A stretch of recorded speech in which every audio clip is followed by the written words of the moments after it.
Hi, I'm Adrian Halverstadt, Director of Criminal Justice at Berkeley College.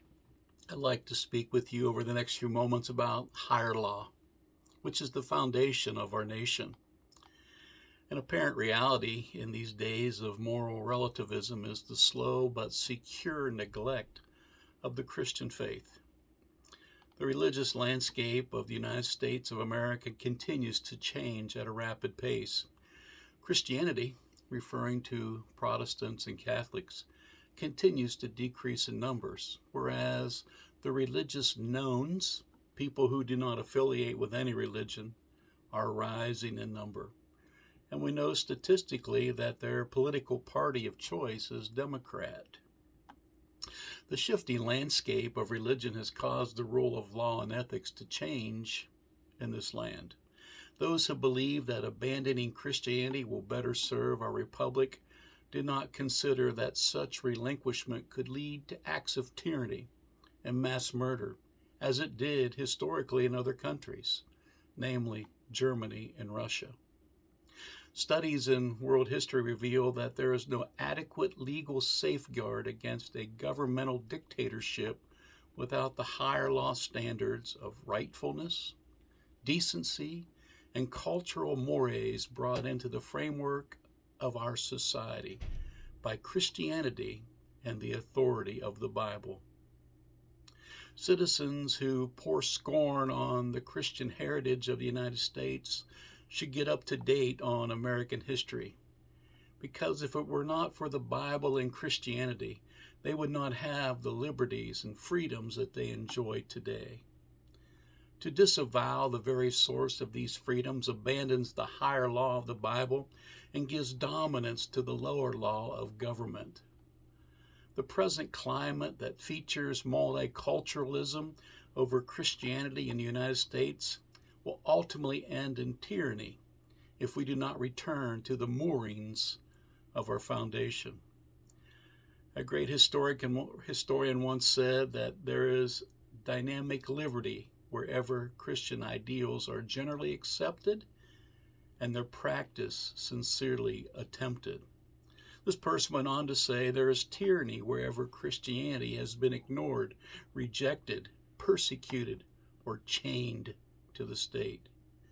This is a lesson we should all heed. Suppose we want our future generations to have freedom under the law and not to be subject to the arbitrary will of human authorities. In that case, we must honor and restore the biblical foundations for our nation's rule of law.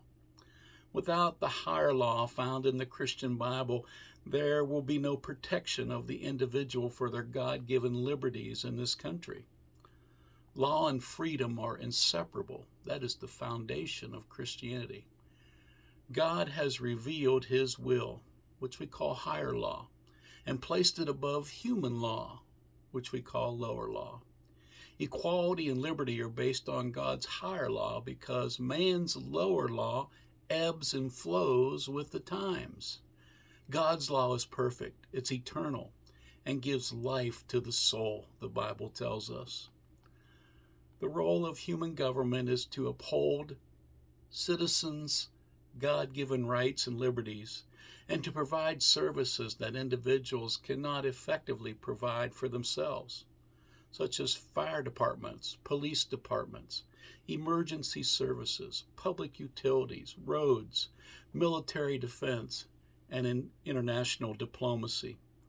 Beyond these, there is a need to limit government to ensure mankind's God-given liberty. It is the nature of government to complicate itself organizationally and to assume greater control over people. Thus, the need for a higher law to hold government in check.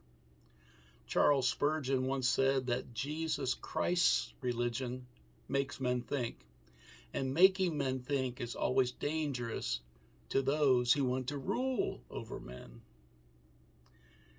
If the state commands what God forbids, or forbids what God commands, then a Christian must resist and not submit in obedience to God. Behind every legal order, there is always a God, be it God himself or those who have imposed themselves as such through governmental control.